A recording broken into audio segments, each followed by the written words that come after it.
बोलो सतगुरुदेव की जय हो।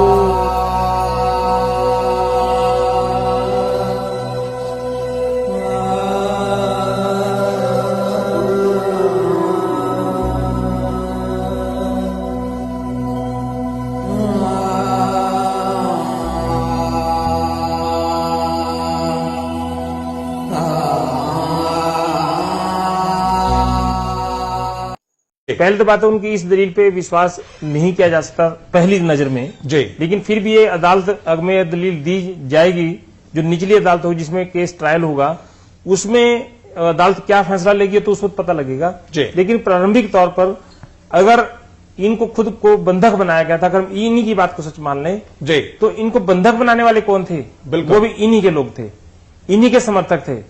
और जो अंदर महिलाएं और बच्चे जिनको बंधक जबरन तौर पर रखा हुआ था, जो महिलाएं और बच्चे बाहर निकले हैं उन सब ने ये बताया, पत्रकारों को बताया, पुलिस को भी बताया और अन्य जो वहां के नागरिक थे जो उनकी मदद कर रहे थे उनको भिजवाने के लिए उनके स्थानों पर, उनको भी बताया कि हमारे साथ जबरदस्ती करके हमें रोका गया और हमारे साथ जाती हुई। जी। तो ये बात तो बिल्कुल नहीं मानी जा सकती रामपाल की इस दलील में, इस ड्रामे में। एक प्रकार से जैसे पहले ड्रामे इनके अनुयायी या इनके समर्थक या इनके जो प्रवक्ता जी पहले ही झूठे या गलत बयान देकर भ्रम की स्थिति पैदा करते रहे और ये कहते रहे कि रामपाल आश्रम के अंदर नहीं है, उसका इलाज कहीं और बाहर हो रहा है।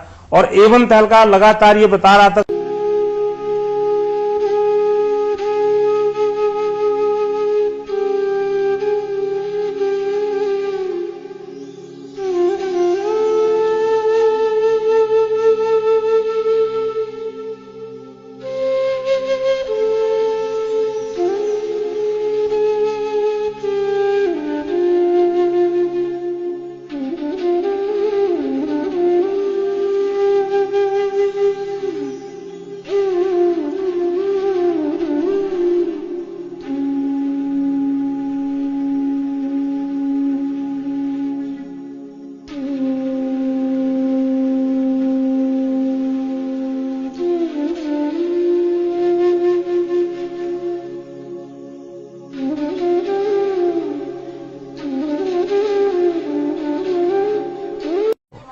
हमारे साथ संत रामपाल जी के भाई महेंद्र दास भी मौजूद हैं। इनसे जानेंगे, महेंद्र दास जी, अचानक से हालात काफी बिगड़ते नजर आ रहे हैं, तो ऐसे तो काफी नुकसान होने की आशंका है। ऐसा हम तो शांतिपूर्ण तरीके से बैठे हैं, अपने आश्रम के अंदर हैं और ये बल प्रयोग करना चाहते हैं, हमें नाजायज तंग कर रहे हैं।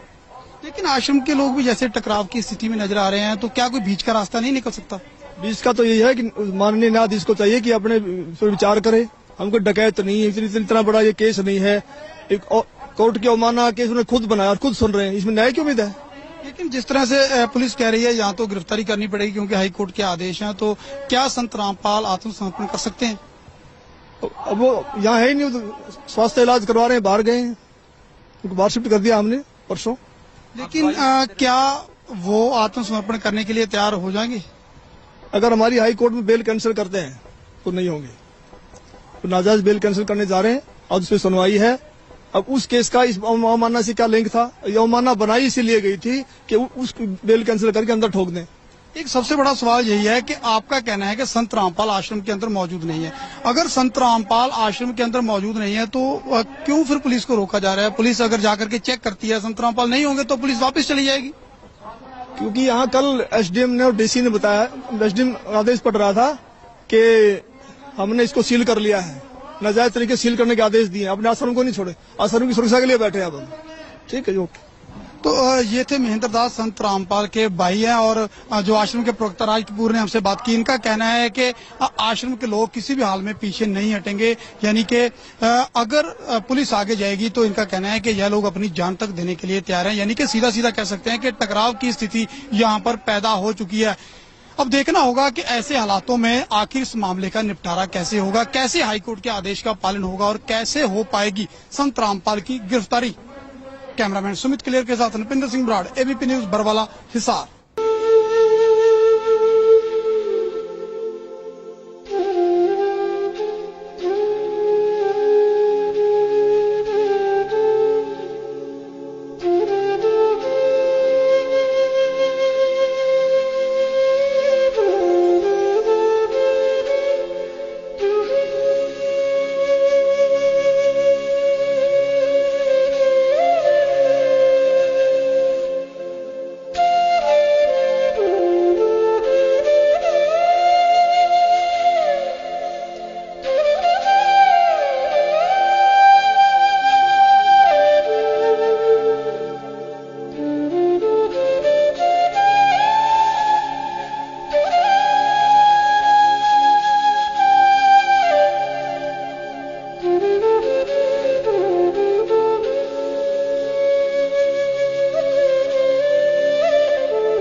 रिपोर्ट आ चुकी है, आपको मेडिकल रिपोर्ट आ चुकी है, उसमें है कि आप बिल्कुल सही है, लेकिन कोर्ट को गुमराह कहीं न कहीं किया गया। ये कहा जाता रहा कि आप अस्वस्थ है, जिसकी वजह से कोर्ट में पेश नहीं हो पाए। अब स्वस्थ हो गया, मैं पहले बीमार था। रामपाल जी, आपकी जो बेल एप्लीकेशन थी वो भी अब रिजेक्ट कर दी गई है, जो 2008 में आपको बेल मिली थी कोर्ट की तरफ से, उसके बारे में क्या कहना है? धन्यवाद। जो पूरा विवाद हुआ उसमें 6 लोगों की जान गई, तो आपको कोई अफसोस है उस बात का? बहुत अफसोस है जी। नहीं, जो आपने अपने अनुयायियों को जिम्मेदार ढाल कौन है बनाया इस चीज़ का? और आप पीछे छुपे रहे, मैंने किसी को नहीं उसको आप सही मानते हैं? मैंने नहीं बनाया किसी को, वो अपने आप ही बन रहे थे, मुझे भी रोक रखा था। आपके ऊपर इतने इल्जाम है सर, आपके ऊपर इतने इल्जाम झूठे कैसे हैं आपके ऊपर? आपके गुंडे इतने खड़े थे वहाँ पे, हजारों आदमी हरियाणा पुलिस से। मेरे नीचे राष्ट्रीय समाज सेवा समिति। नहीं तो आपकी समिति है? अरे आपकी समिति है बाबा, आप अपने आप को संत कहते हैं, आप संत कहने लायक भी है? आप आपसे भी जवाब दीजिए। आपके वहाँ इतनी फोर्स, इतने गुंडे, इतने आर्मी खड़ी है हरियाणा पुलिस के ऊपर।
सर्व संघ से मेरा आदेश है कि जो भी कार्रवाई की जा रही है, जैसे कोई समागम मनाया जाता है या कोई और कार्रवाई हो रही है, ये मेरे आदेश से ये सब भगत कर रहे हैं, जिनकी जो मैंने कमेटी बना रखी है।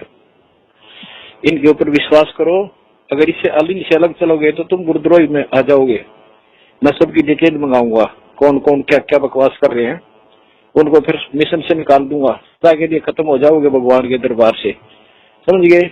जो कमेटी मैंने निर्मित बना रखी है वो मेरी सहमति से, मेरी आज्ञा से, मेरे से सलाह करके कदम उठाती है। ये अपने आप कोई भी कदम नहीं उठाते। जो भी कार्रवाई हो रही है ये मेरी हो रही है। अगर इनका कोई विरोध करता है तो मेरा और मेरे वीर भगवान का विरोध करता है, वो पाप आत्मा है, वो हमारे मिशन से बाहर निकाल दिया जाएगा। ठीक है, इस ऑडियो को सबको डाल दो, बता दो हरामखोरों को जो इस मिशन का नाश करना चाहते हैं। ठीक है जी गुरु, सच्चा है। तो ये ऐसे कुसंगत होती है, वो बर्बाद करती है उन्हीं को जो मंद बुद्धि होते हैं। नहीं तो ज्ञानवान तुरंत सोच लेते ये कोई बात है। इतने दिन हो गए गुरुजी ने, 15 साल हो गए, मैं नाम देते न, किसी को ऐसा कुछ कहा नहीं, कोई ऐसी दोगली बात करी नहीं।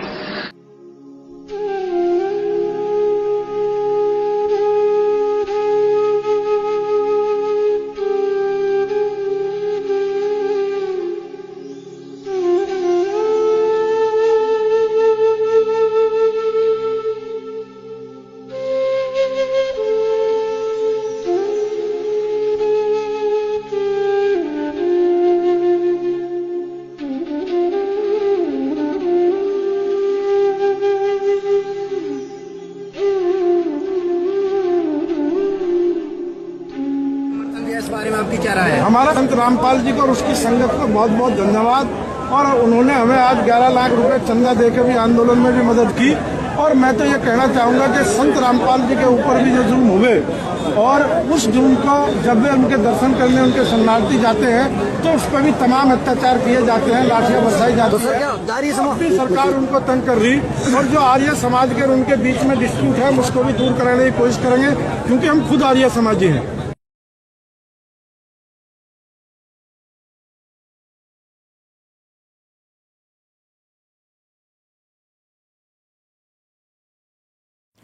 सत साहिब जी, अब सबसे पहले तो हमने करना ये है, जिस आत्मा ने परमपिता परमेश्वर सतगुरु रामपाल जी महाराज जी की सत भक्ति करके अपना आत्म कल्याण करवाना है, सबसे पहले उस आत्मा ने अपने दिलो दिमाग में इस बात को बैठा लेना चाहिए सृष्टि रचना को बार बार सुनकर और सतगुरुदेव जी के सत्संगों को आधार बनाकर कि वर्तमान में पृथ्वी पे कबीर परमात्मा मौजूद है, धरती पे भगवान है, और जिस आत्मा का दिल और उसकी आत्मा इस बात को स्वीकार कर लेगी, वो आत्मा कभी भी ज्ञान आधार से दूर होकर मनमाने तरीके से ना ही तो चल सकती है, और यदि मनमाने तरीके से कोई अन्य व्यक्ति उसको भक्ति मार्ग पर चलने की सलाह दे तो वो व्यक्ति कभी भी उसके झांसे में नहीं आ सकता है।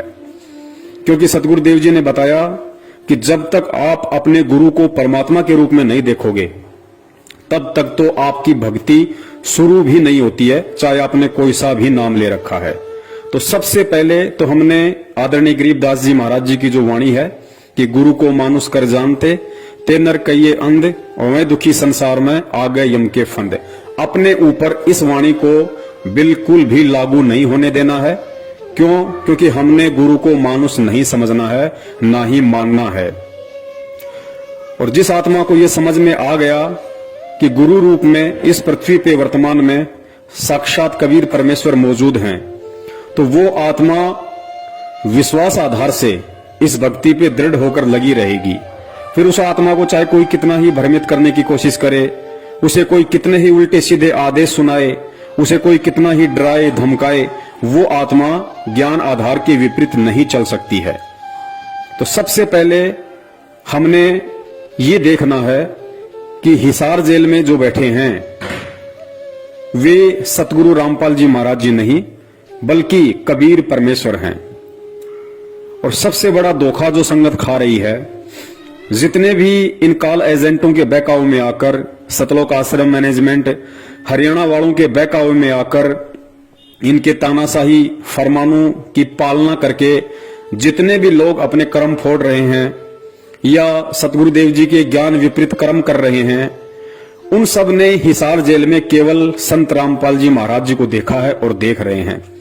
वो आत्माएं हिसार जेल में कबीर परमेश्वर को नहीं देख रही। उन्हें लगता है कि संत रामपाल जी महाराज जी एक संत हैं, एक गुरु है, और परमात्मा तो कबीर जी हैं जो सतलोक में बैठे हैं। और यही कारण है कि वो आत्माएं पिछले 6 वर्षों से धोखे पे धोखे खाए जा रही हैं। पुण्यात्माओं, विचार करना, 1 सेकंड के लिए आप भूल जाइए कि हिसार जेल में संत रामपाल जी महाराज बैठे हुए हैं। आप हिसार जेल में उस कबीर परमेश्वर को देखिए जिनकी हम दाढ़ी मूंछ वाली फोटो देखते हैं। आप भूल जाइए कि कोई संत रामपाल जी महाराज जी भी हैं।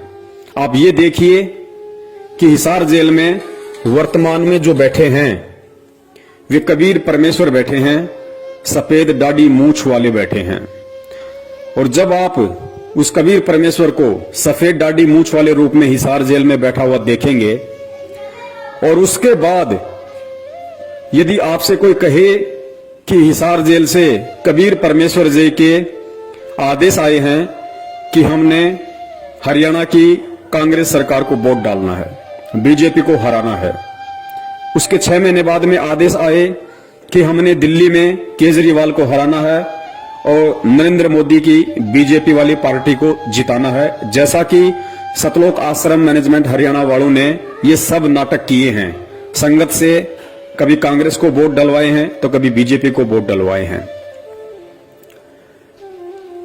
आपको यदि हिसार जेल से आदेश आए कि आपने हरियाणा के जाट आंदोलन में शामिल होकर सरकार का विरोध करना है, आपको हिसार जेल से आदेश आए कि आपने राजस्थान की करनी सेना को समर्थन देना है, क्योंकि करनी सेना उस गैंगस्टर के समर्थन में है, उस गुंडे व्यक्ति के समर्थन में है जो 1-2 साल पहले पुलिस एनकाउंटर में मारा जा चुका था, जिसका नाम था गैंगस्टर आनंदपाल सिंह।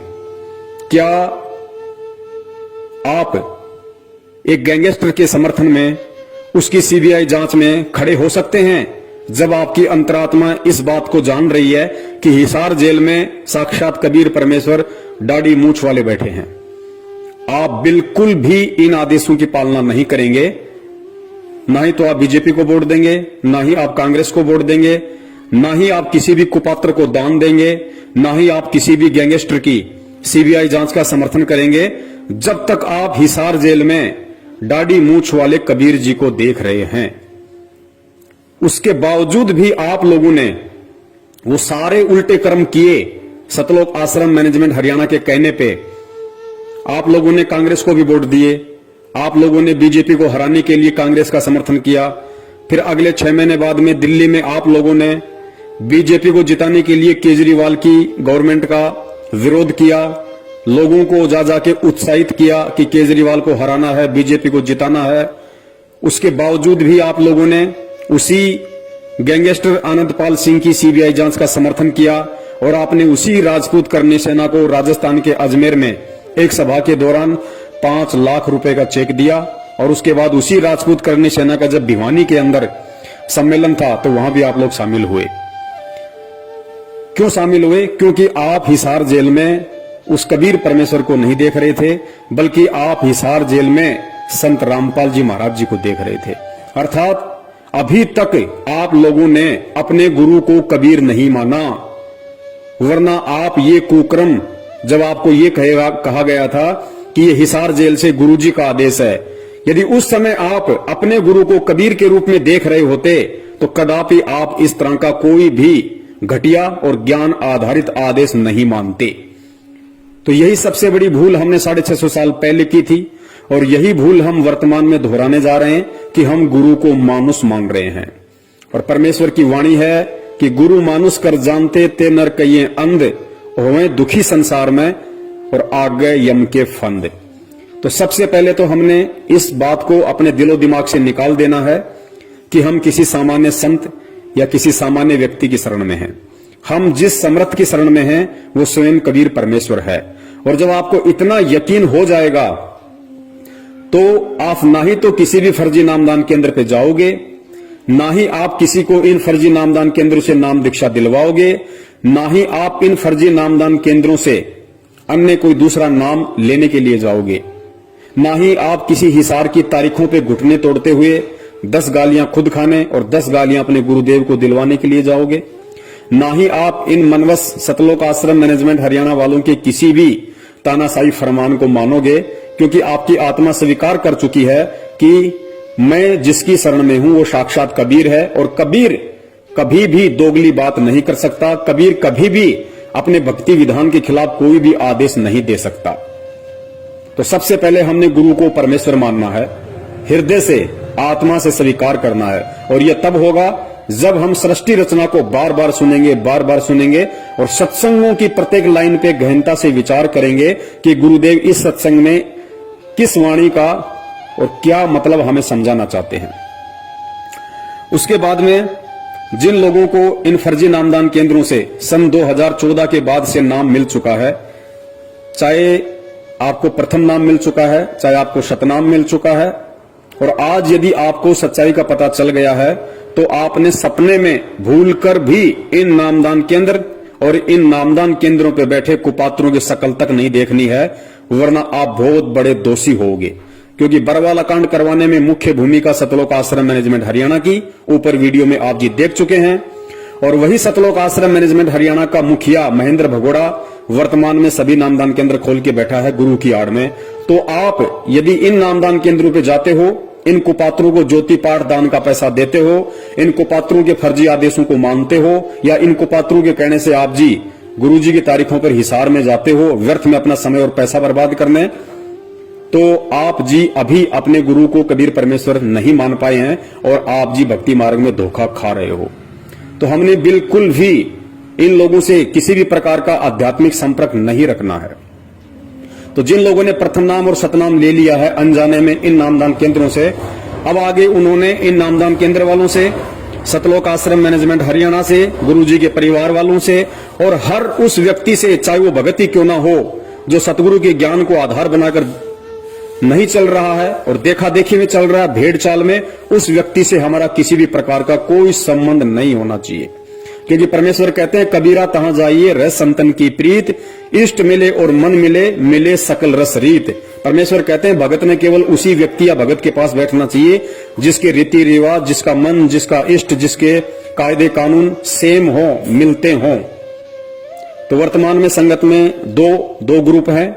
एक ग्रुप सतलोक आश्रम मैनेजमेंट हरियाणा जो बिल्कुल देखा देखी और अंधा होकर चल रहा है, दूसरा ग्रुप है सत्सेवक जो परमेश्वर के ज्ञान को आधार बना के चल रहे हैं। उसके बाद में जिस व्यक्ति ने अभी तक संत रामपाल जी महाराज जी से नाम दीक्षा नहीं ली है और जो व्यक्ति केवल उनके सत्संग ही सुन रहा है और उस व्यक्ति को ये सच्चाई मालूम पड़ चुकी है हमारी वीडियो देखकर, तो उस व्यक्ति ने भूल कर भी इन नामदान केंद्रों से कोई भी नाम दीक्षा नहीं लेनी है। उस व्यक्ति ने सबसे पहले गहनता से सत्संग सुनने हैं, सत्संगों को आधार बनाना है और सारी सच्चाई से परिचित होकर उस व्यक्ति ने जब तक सतगुरु रामपाल जी महाराज जी हिसार जेल से बाहर नहीं आते हैं तब तक उसने संकल्प नाम दीक्षा के माध्यम से भक्ति शुरू कर देनी है। संकल्प नाम दीक्षा क्या है, संकल्प नाम दीक्षा के माध्यम से भक्ति कैसे शुरू होगी, संकल्प नाम दीक्षा के अंतर्गत हमने क्या क्या करना पड़ेगा, वो सारी विधि एक 2.5 घंटे का वीडियो हम सत्सेवकों ने बना रखा है। वीडियो का लिंक इसी वीडियो के डिस्क्रिप्शन बॉक्स में आपको मिल जाएगा, आप उसको देख लीजिए, अच्छी तरह से उसको देखिए, समझिए, उसके बाद आप जी संकल्प नाम दीक्षा लें और अपने घर में भगवान को प्रकट करें। इसके अलावा आपने किसी भी प्रकार का ज्योति पाठ या दान का पैसा किसी भी उस कुपात्र व्यक्ति को नहीं देना है जो सतगुरु रामपाल जी महाराज जी के फर्जी आदेश बताकर पिछले 6 साल से संगत को लूटने में लगा हुआ है।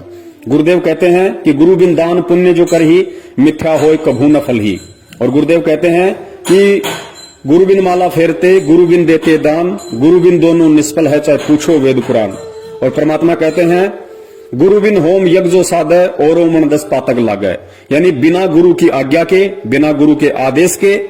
और यदि आपने उस कुपात्र व्यक्ति को दान धर्म ज्योति पाठ का पैसा दे दिया, हवन यज्ञ करवा लिया, उसके यहां पे आपने पाठ करवा लिया, तो आप जगत वालों से 10 गुना ज्यादा दोषी परमेश्वर की नजरों में बन जाओगे।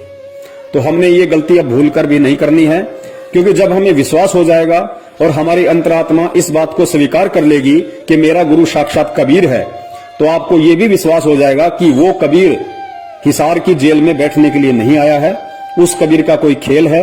वो कबीर एक तीर से अनेकों शिकार करता है और पहला शिकार उसका यही है कि इस भक्ति मार्ग में सबसे बड़ा रोड़ा यदि कोई बनता है, सबसे बड़ा रोड़ा यदि ये काल किसी को बना के खड़ा करता है, तो उसी सतगुरु के परिवार को, भाई बंधुओं को, रिश्तेदारों को निमित्त बनाकर खड़ा करता है। तो सतगुरु रामपाल जी महाराज जी ने सबसे पहले इस सतलोक आश्रम मैनेजमेंट हरियाणा अपने परिवार वाले, अपने रिश्तेदार, जो भी ये मैनेजमेंट है, जितने भी कोऑर्डिनेटर हैं, नामदान संचालक है, इन सबको ज्ञान आधार से प्रत्येक भगत के हृदय में ये जमा देना है कि हमने यदि भक्ति करनी है, यदि कबीर की भक्ति करनी है, हमने यदि सतलोक जाना है, तो हमने केवल और केवल अपने सतगुरुदेव जी के वचन और उनके ज्ञान को ही आधार बनाकर चलना पड़ेगा। और सतगुरु का उसके सत्संगों के अतिरिक्त अन्य कोई भी किसी प्रकार का आदेश नहीं होता है। सतगुरु का जो भी आदेश है वो उनका सत्संग है। सत्संगों से बाहर सतगुरु कभी भी दोगली बात करते हुए अन्य आदेश नहीं देता है। जिस प्रकार इन लोगों ने उसी कबीर परमेश्वर का नाम लेकर हमसे राजनीतियां करवा दी, हमसे आरक्षणबाजियां करवा दी, हमें अनेक प्रकार के सामाजिक संगठनों के धरनों में बैठा दिया, हमसे राजनीतिक पार्टियों का समर्थन और उनकी वोटिंग के लिए गली गली गांव गांव जाकर हाथ फैलवा दिए, हमारे से गुंडों की सीबीआई जांच करवा दी, कुपात्रों को लाखों की संख्या में, करोड़ों में दान दिलवा दिया। तो हमने अब ये गलतियां बिल्कुल भी नहीं करनी है। उसके बाद जिस आत्मा ने ज्योति या पाठ करवाना है या जिसकी इच्छा है, क्योंकि परमेश्वर कहते हैं कि साल में एक बार पाठ का संकल्प अवश्य करवाना चाहिए, तो साल में एक बार का मतलब है वर्तमान में गुरुदेव जेल में हैं, आज हमारे बीच में शरीर रूप में नहीं है, तो परमेश्वर ने उसकी विधि बता रखी है। परमेश्वर ने कहा कि साधु भूखा भाव का, धन का भूखा नहीं, और जो कोई धन का भूखा वो साधु भी नहीं। यानी जो असल में संत होगा, सतगुरु होगा, जो कबीर होगा, वो माया का भूखा नहीं होता, वो धन का पैसे का भूखा नहीं होता, वो केवल भाव का भूखा होता है।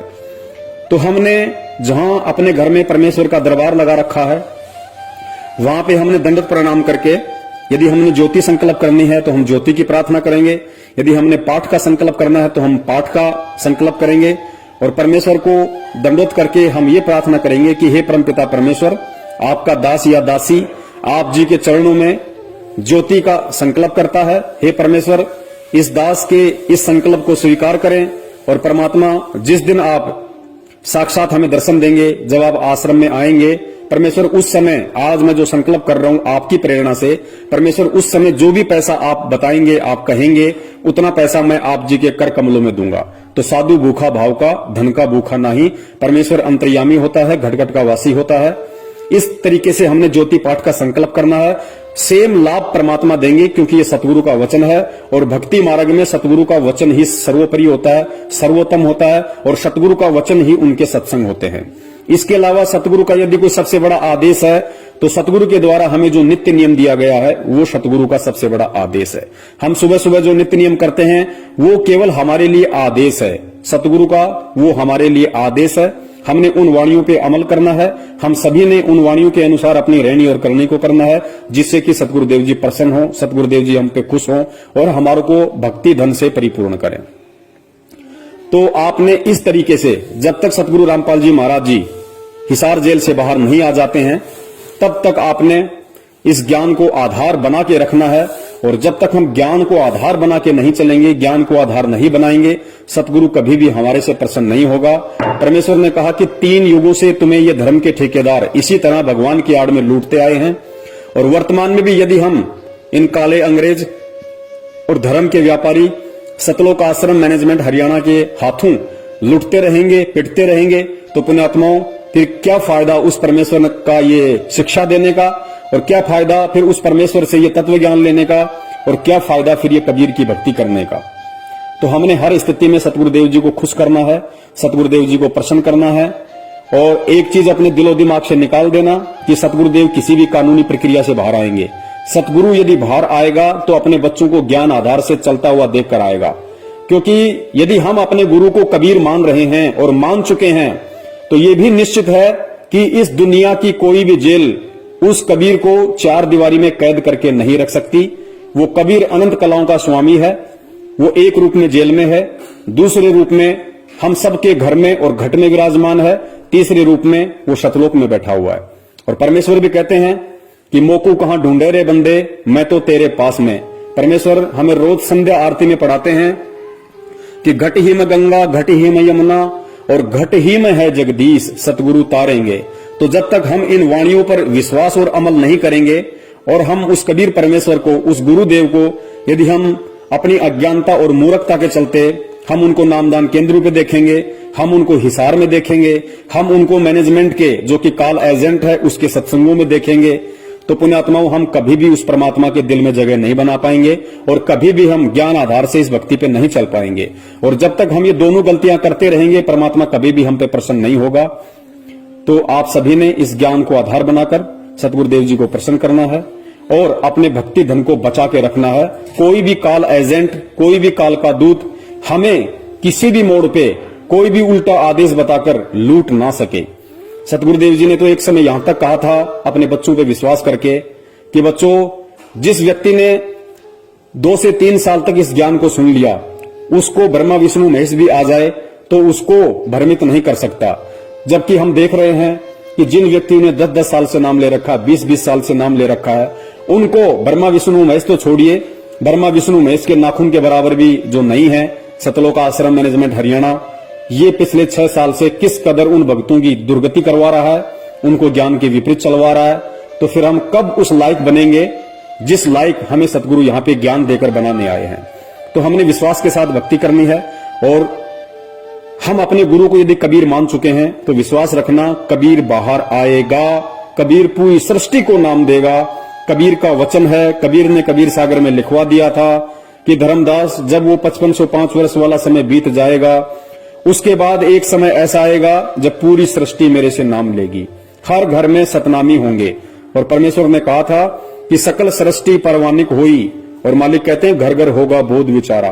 तो ये भक्ति विश्वास की है।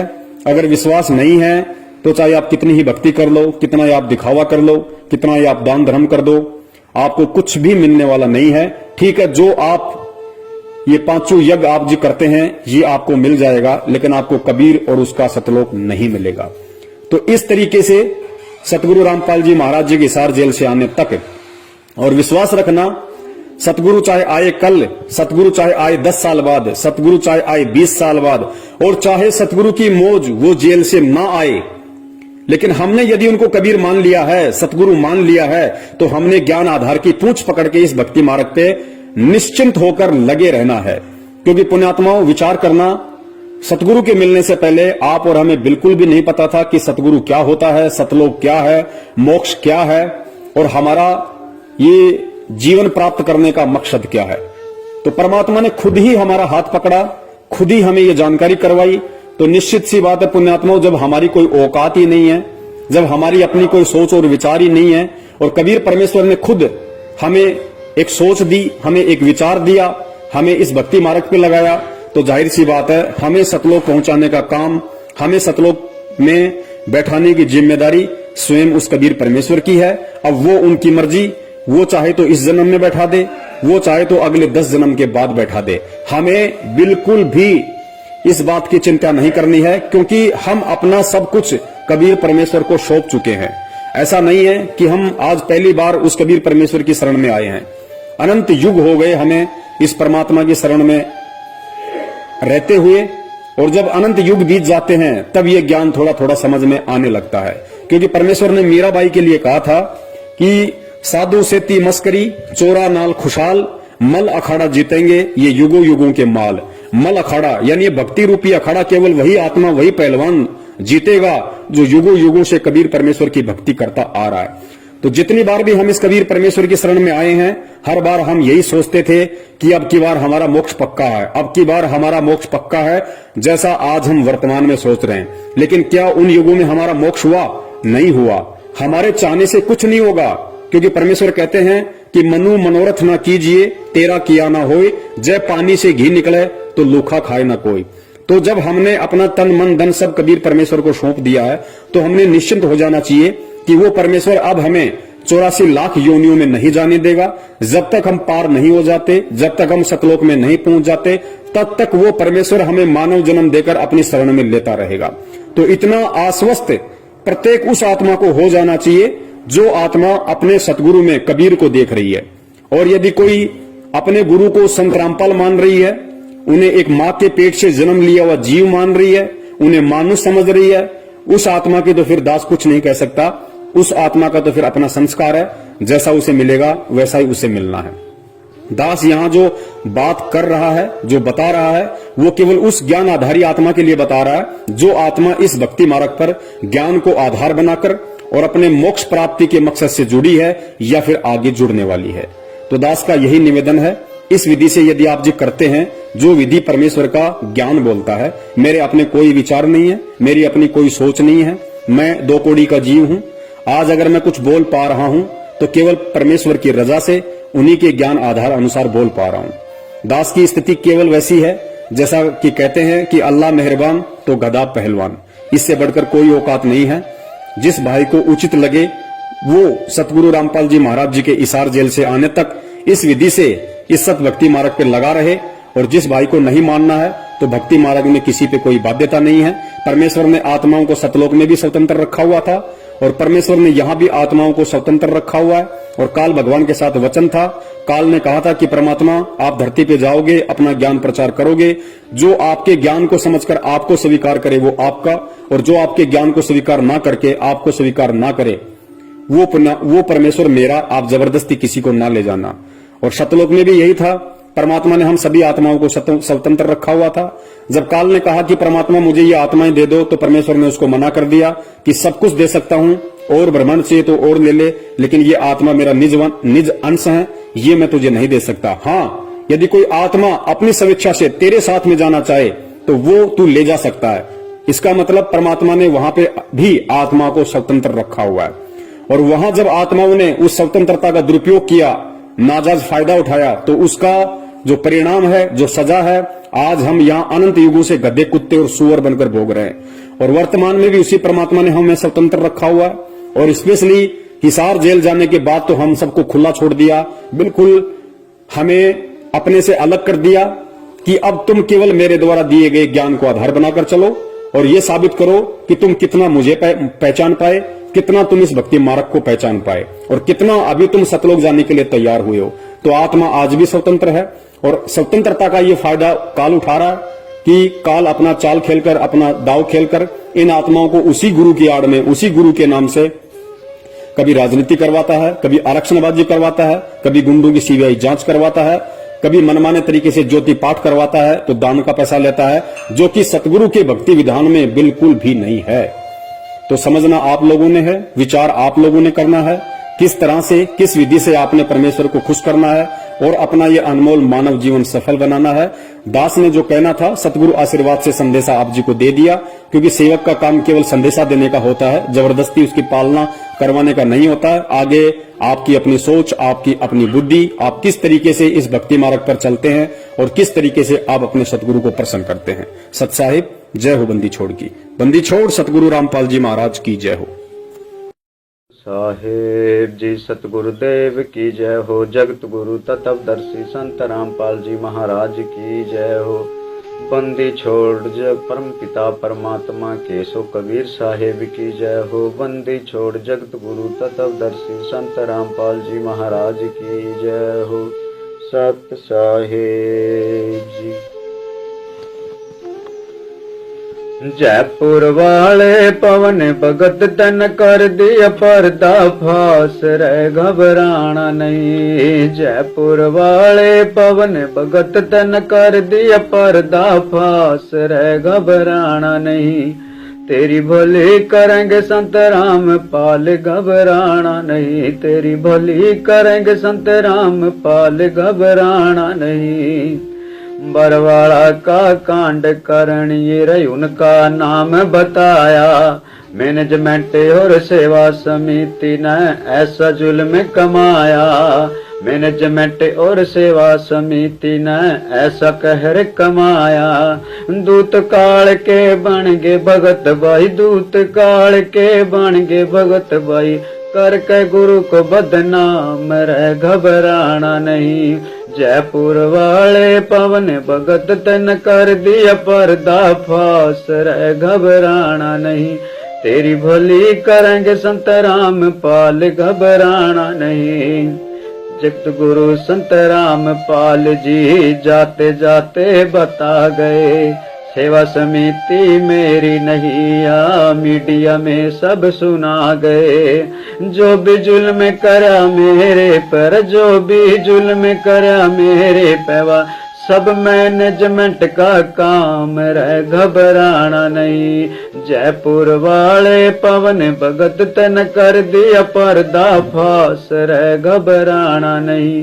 तेरी भली करेंगे संत राम पाल, घबराना नहीं। छुपा रहा मैं मार यूं देते, अखबारों में लिख दिया। बना बनाया मेरा घर उजाड़ा, प्रशासन को बयान दिया। बना बनाया मेरा घर उजाड़ा, प्रशासन को बयान दिया। मैनेजमेंट और सेवा समिति ने, मैनेजमेंट और सेवा समिति ने कर दिया जीना हराम, रे घबराना नहीं। जयपुर वाले पवन भगत तन कर दिया पर्दा फास, रे घबराना नहीं। तेरी भली करेंगे संत राम पाल, घबराना नहीं। पुलिस रिमांड में राम पाल जी ने सीधे तौर पर नाम धरा। राम कुमार डाका बलजीत राजेंद्र ने जुल्म करा। राम कुमार डाका बलजीत राजेंद्र ने जुल्म करा। राज कपूर साथ में शामिल, राज कपूर साथ में शामिल। कर बरवाड़ा का कांड, रे घबराना नहीं। जयपुर वाले पवन भगत तन कर दिया पर्दा फास, रे घबराना नहीं। तेरी भली करेंगे संत राम पाल, घबराना नहीं। जगत गुरु को झूठ बताया मैनेजमेंट वालों ने, निर्दोष गुरु को दोषी बनाया इस सेवा समिति वालों ने। निर्दोष गुरु को दोषी बनाया सेवा समिति वालों ने। सजा करा कर उम्र कैद की, सजा करा कर उम्र कैद की। करे गुरु जी पे एहसान, रहे घबराना नहीं। जयपुर वाले पवन भगत तन कर दिया पर्दा फास, रहे घबराना नहीं। तेरी भली करेंगे संत राम पाल, घबराना नहीं। तेरी भली करेंगे संत राम पाल, घबराना नहीं। रामपाल मेरा सच्चा सतगुरु जिसने पड़ की तोड़ निभानी। रामपाल मेरा सच्चा सतगुरु, जिसने पड़गी तोड़ निभानी। जीते जी मेरे रामपाल ने दे दी है कुर्बानी। जीते जी मेरे रामपाल ने देती है कुर्बानी। सुन लो सत भगतो भाई सारे, सुन लो सत भगतो भाई सारे, बनियो नान जान रह घबराना नहीं।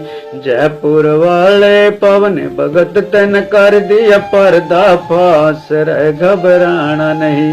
तेरी बोली करेंगे संत रामपाल, घबराना नहीं।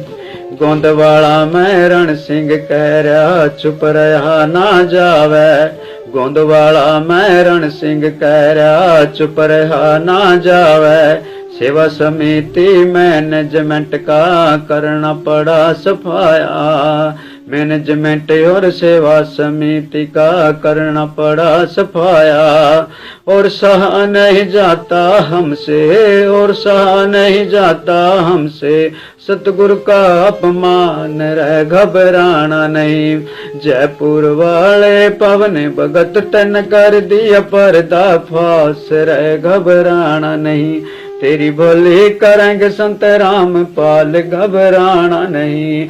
जयपुर वाले पवन भगत तन कर दिया पर्दा फास, रह घबराना नहीं।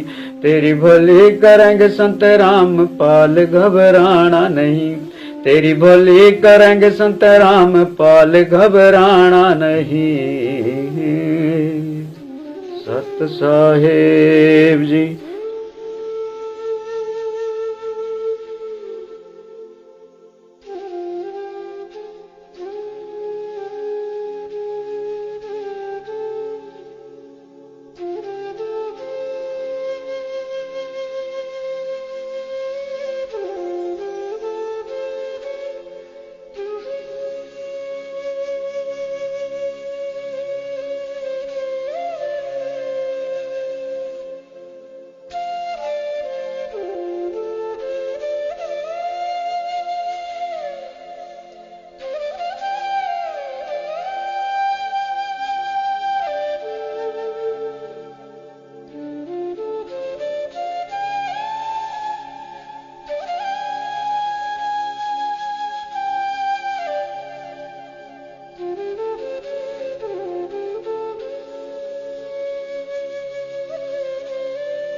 बोलो सतगुरुदेव की जय हो।